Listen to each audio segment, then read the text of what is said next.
BX1+. Le face-à-face. Ah, bah non, on me dit que ce sera Thomas Dufrane. À 18h aussi, il cumule aujourd'hui, ce garçon. Ça ne nous empêche pas d'enchaîner sur le face-à-face, notre débat quotidien. On va se poser aujourd'hui la question de savoir comment la culture, le secteur de la culture, peut encaisser les dernières décisions du comité de concertation. Vous savez qu'il y a un certain nombre de théâtres, de spectacles qui sont en train de revoir leur programmation, d'annuler des représentations. C'est difficile pour le secteur des concerts également. On va en parler dans un instant avec Denis Gérardi, c'est le programmateur du Cirque Royal, avec Pierre-Alain Brével, qui est le président de la Fédération de la culture indépendante. Et pour leur répondre, Bénédicte Linard, la ministre de la Culture de la Fédération Wallonie-Bruxelles, a accepté de participer à ce débat. On leur donne la parole dans un instant. On va commencer par rappeler quelles sont justement ces dernières décisions du comité de concertation en ce qui concerne le secteur culturel. Vanessa Lullier. Oui, il a été donc décidé d'interdire les grands événements de masse dès samedi dernier pour permettre notamment à Bart de Wever d'annuler la fête de Saint-Nicolas, l'esprit tranquille. Et en même temps, eh bien, le reste du monde culturel a eu le droit à sa mesure. Les événements de plus de 200 personnes sont donc interdits en intérieur. Pour les plus petits événements, le Covid Safe Ticket est demandé, ainsi que le port du masque. On note également une mesure supplémentaire pour les cinémas. Ils doivent à nouveau imposer une distance d'1,50 m entre les bulles, alors que ce n'est pas le cas pour les salles de théâtre. Les musées, eux, n'ont pas été touchés par les nouvelles mesures et peuvent toujours accueillir du public. Alors on va commencer avec vous, Bénédicte Linard, puisque vous avez accepté de participer à ce débat et de répondre à deux acteurs du monde culturel.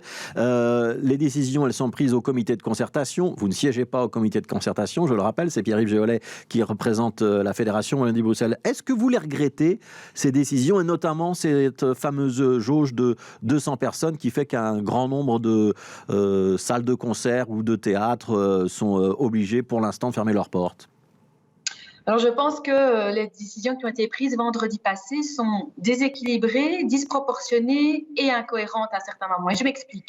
Déséquilibrées parce qu'à nouveau, on touche par exemple des secteurs plus que les autres. On sait que la culture est reconnue comme un lieu sûr au sens large en matière de contamination. Donc, c'est déséquilibré. C'est disproportionné par exemple parce qu'on impose des jauges identiques sans tenir compte de l'accueil d'une salle par exemple. Et puis, il y a des incohérences. Vous l'avez présenté en début d'émission sur la question de la distance d'1,5 m dans les cinémas, par exemple, ou encore parce que des activités culturelles sont interdites via les écoles, à l'école ou en dehors des écoles, alors que d'autres activités peuvent avoir lieu. Donc, déséquilibrées, disproportionnées et incohérentes. Et j'espère bien que le Codeco va pouvoir remettre un peu de sens dans son évaluation par rapport à toutes ces mesures. Ouais. Bénédicte Linard, vous vous permettez donc un ton très critique vis-à-vis des dernières décisions.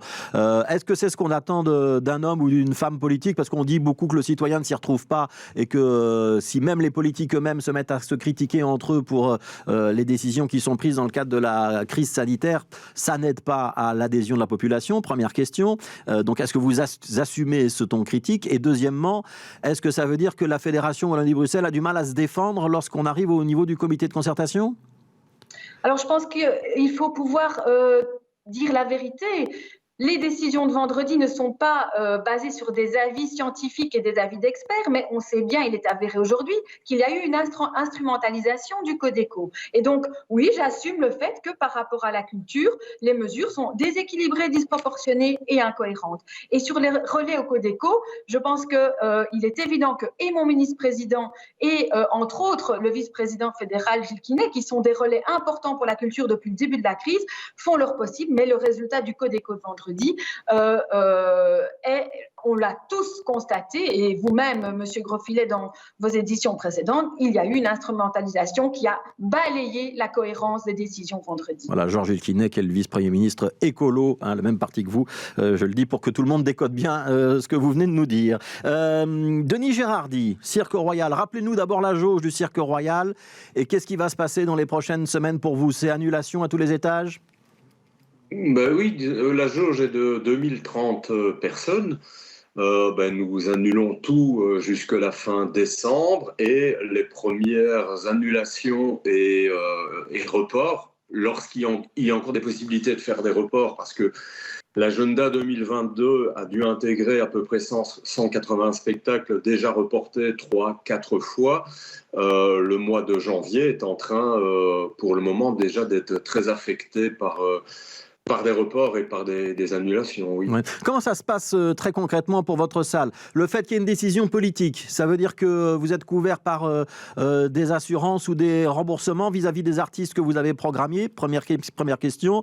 Deuxième question, pour votre personnel et pour tous les prestataires de services, parce que j'imagine que lorsqu'il y a un concert au Cirque Royal, il faut avoir des gens qui s'occupent de la billetterie, de l'accueil, du son, de la lumière, des boissons, etc. Ça fait vivre en temps normal combien de personnes? Ce personnel-là, il est en chômage Corona pour l'instant? Ce sont des indépendants qui ne travaillent pas? Comment ça se passe? Alors nous allons maintenir l'emploi des salariés de la salle parce qu'on espère que on nous autorisera à refonctionner dans les semaines à venir.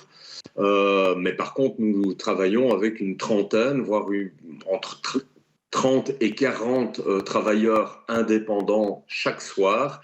Et cela, de nouveau, c'est un énorme coup dur pour eux. Vous savez, j'ai vu vendredi, après le Codeco, des travailleurs indépendants pleurer. Et je ne l'avais jamais vu encore lorsque l'on prend des décisions de la sorte. Et ça nous a vraiment, vraiment touché énormément parce que c'est extrêmement dramatique. Ce qui est dramatique, c'est que je crois aussi que nous ne comprenons absolument pas cette décision. On a pu comprendre les autres. On a compris certaines. Quand on nous a demandé de fermer au mois de mars 2020 la salle, on pouvait comprendre. Quand on nous a demandé à un moment donné de réouvrir avec de la distanciation, on l'a fait. Quand on nous a demandé d'appliquer le Covid Safe Ticket, nous l'avons fait. Est venu après le Covid Safe Ticket plus le masque, nous l'avons fait également. Et puis, subitement, d'un coup, comme ça, on limite à 200 personnes. Pourquoi pas 300 ? Pourquoi pas 400 ? Ouais, on va y revenir sur cette question de jauge. Mais je termine le premier tour de table avec Pierre-Alain Brével, donc président de la Fédération de la culture indépendante. Donc un certain nombre d'acteurs du secteur culturel qui ont la particularité de ne pas être des acteurs subsidiés, on va dire ça comme ça. Vous me corrigez si je me trompe, Pierre-Alain Brével, dans la définition. Est-ce que vous aussi, vous avez été surpris, comme le dit Denis Gérardi, parce que je devine que dans la réponse de Denis Gérardi, quand il nous dit son désarroi, il y a aussi un élément de surprise. On ne s'attendait pas à ce qu'on referme la culture, ou en tout cas à ce qu'on mette une jauge qui équivaut à une quasi-fermeture, on peut le dire comme ça ?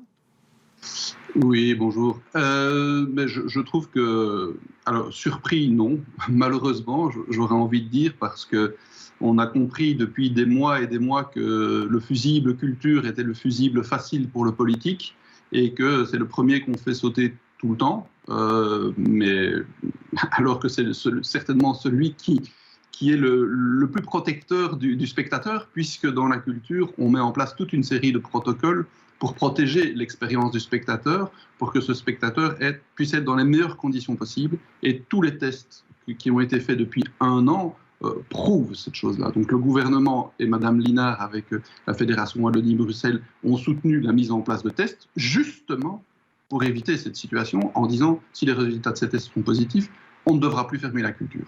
Donc on nous demande, d'un point de vue politique, de mettre en place des protocoles de sécurité, mais en fait, comme d'habitude, on peut nous demander ce qu'on veut, on fait sauter le fusible culture, c'est le fusible facile. Ce qui est très grave dans cette situation, c'est que, au-delà de la fermeture actuelle, qui place tous les opérateurs dans une situation dramatique, et les subsidiés et les non-subsidiés. Les subsidiés ont peut-être un peu plus de chance, mais ce n'est pas la même chose pour tout le monde. Les non-subsidiés, c'est une catastrophe. C'est le long terme.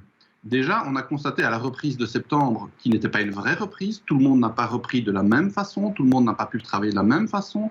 Beaucoup de personnes ne font que 30 ou 40% d'un chiffre habituel, un chiffre d'affaires habituel, donc ce n'était pas une vraie reprise. Et ce qu'on a constaté, c'est que le secteur a été déserté de ses travailleurs, parce que justement, comme le disait Denis, les gens sont dans une précarité et dans une situation de vie tellement complexe qu'ils ne peuvent plus rester dans ce secteur qui est un secteur passion, qui est un secteur où on s'investit. Mais quand le futur est juste vide, et là on vient de nous revider le futur, on perd des travailleurs. Donc cette reprise était très compliquée, on arrivait pour la plupart de certains contrats à ne le faire que sur juste le fil. Et beaucoup de contrats ont dû être refusés parce qu'on n'avait pas le personnel.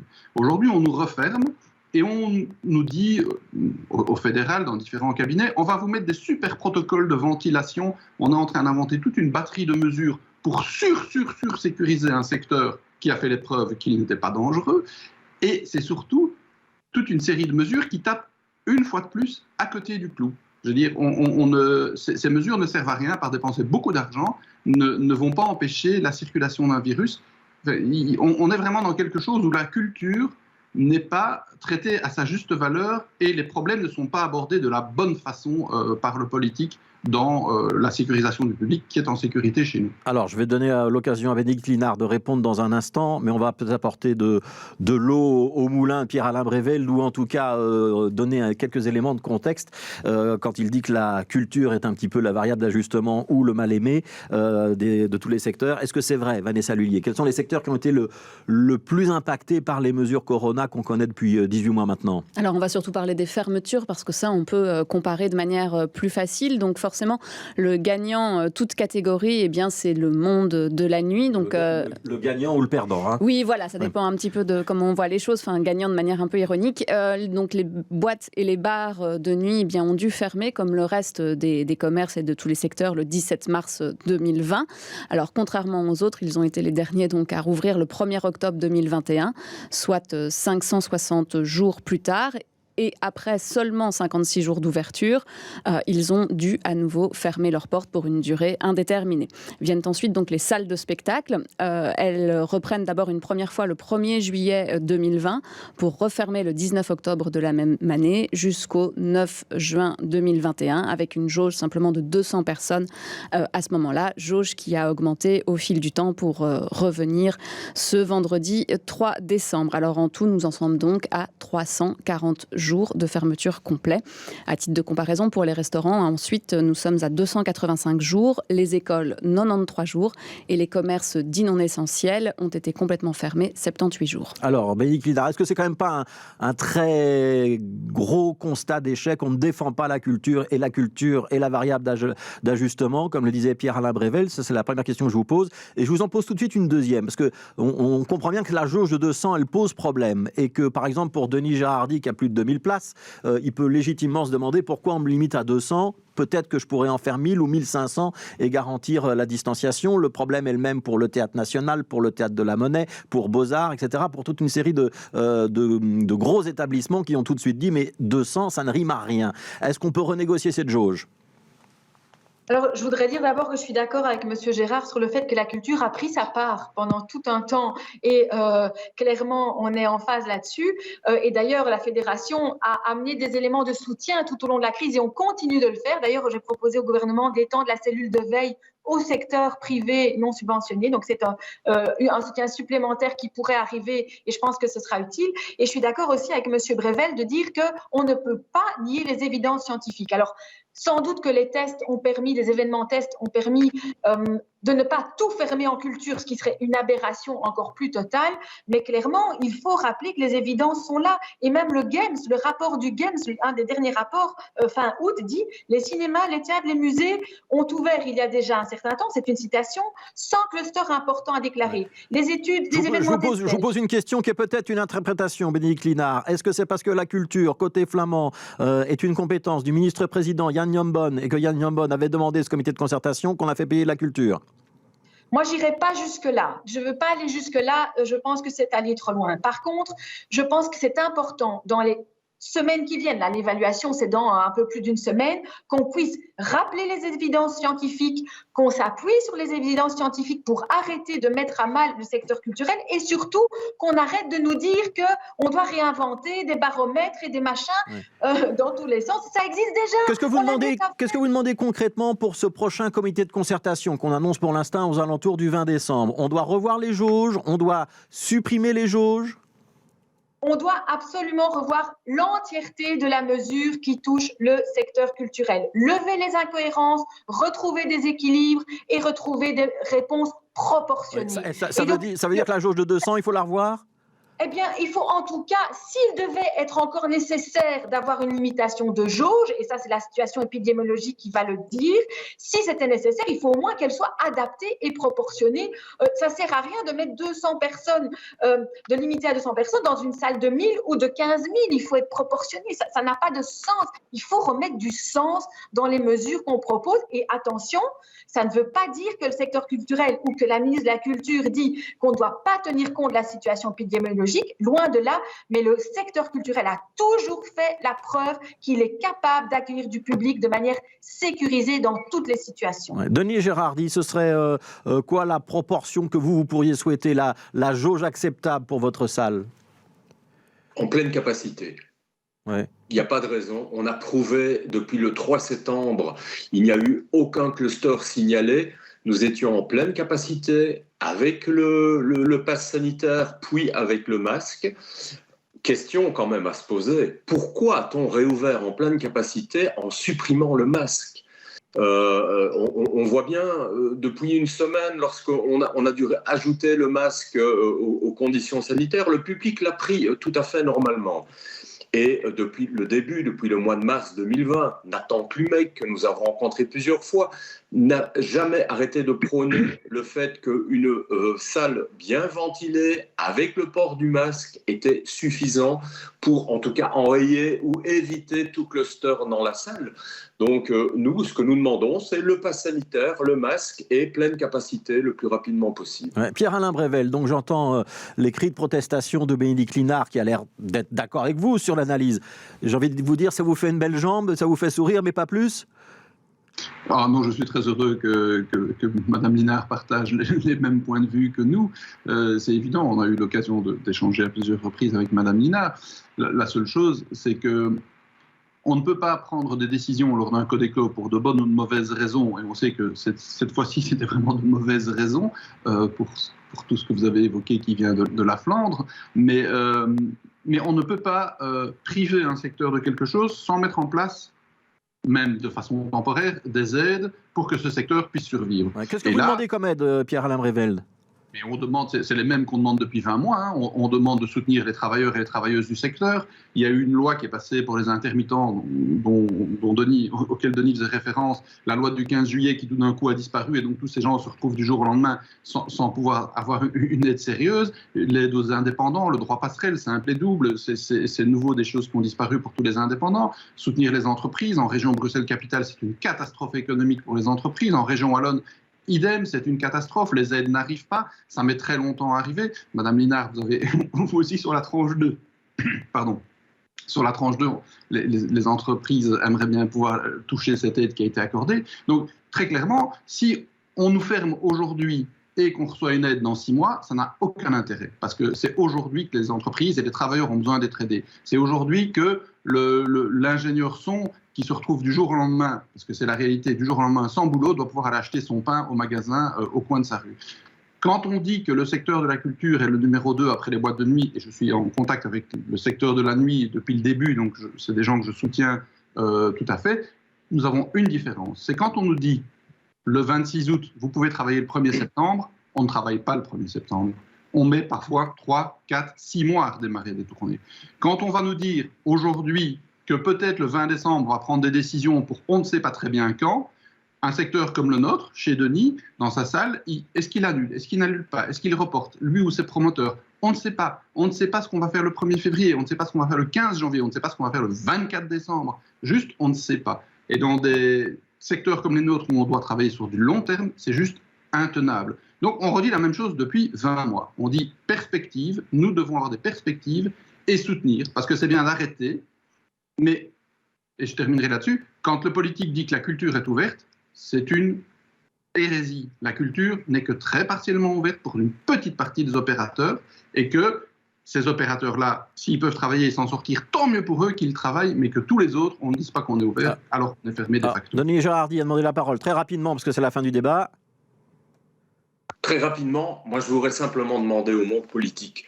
Il y a une vingtaine d'années, la culture, le poste du ministre de la Culture, et je ne m'attaque pas du tout à Madame la ministre ici, était dans les prérogatives et dans les priorités des partis politiques. C'était une matière essentielle. J'ai vraiment l'impression que depuis pas mal d'années déjà, la culture n'est plus considérée, et ce n'est pas du tout vis-à-vis de Madame Linard que je dis cela, n'est plus considérée par l'ensemble des partis politiques comme une matière qu'il faut à tout prix mettre au même niveau que l'enseignement, que les soins de santé. Parce que la culture reste essentiel dans toute évolution humaine. Alors, Bénédicte Linard, on va terminer avec vous. Il y a eu un certain nombre de demandes de Pierre-Alain Brével sur le fait qu'on doive accélérer un certain nombre de paiements, garantir par exemple le droit passerelle ou le double droit passerelle pour les indépendants, le chômage corona, etc. Il y a un certain nombre de mesures qui relèvent du fédéral, d'autres des régions, donc ce n'est pas votre niveau de pouvoir. Est-ce que malgré tout, vous pouvez servir de relais et d'accélérateur aux décisions? Est-ce que vous pouvez vous engager à le faire ce midi? Non seulement je peux m'engager, mais je l'ai fait lundi passé en conférence interministérielle de la culture en rappelant que ces aides étaient complémentaires sur les différents niveaux de pouvoir et qu'elles étaient essentielles. On ne parlera pas des publics et de l'importance de la culture pour le public aujourd'hui, mais plutôt pour les professionnels. N'oublions pas qu'il y a des gens derrière tout ça. Ces gens ont besoin de vivre de leur métier et quand on les empêche de travailler, il faut pouvoir les aider. C'est ce qu'on fait aussi en fédération. On a pris notre part, on va continuer à le faire. Quand je dis qu'on propose d'élargir la cellule de veille, c'est en fait aller plus loin que ce que la fédération a toujours fait. La fédération n'avait jamais eu besoin de soutenir le secteur dit non subventionné, le secteur privé. Aujourd'hui, on le fait. Donc, c'est important de continuer à prendre notre part. Effectivement, que les autres niveaux de pouvoir le fassent aussi. Et je continuerai à être attentive au suivi. Ce n'est pas pour rien que les mesures qu'on a prises en fédération il y a déjà plusieurs mois touchaient le long terme et pas seulement un moment précis. On sait bien qu'il y a matière à soutenir la culture sur le long terme. Et je réponds sur la partie fédération, sur la liquidation des aides. Vous avez raison de dire que ça prend souvent plus de temps que ce qu'on voudrait. Mais la deuxième part des liquidations qui touche le secteur non subventionné a commencé à être liquidée dès la semaine passée. Et donc, c'est en cours. Et c'est une revendication légitime, je le reconnais. Merci beaucoup à tous les trois d'avoir participé à ce débat. Peut-être qu'on devra le réorganiser. Peut-être en décembre, peut-être en janvier. On verra. Pierre-Alain Brével pour la Fédération de la culture indépendante, Denis Girardi pour le Cirque Royal et Bénédicte Linard, ministre de la Culture de la Fédération Wallonie-Bruxelles. Merci à tous les trois.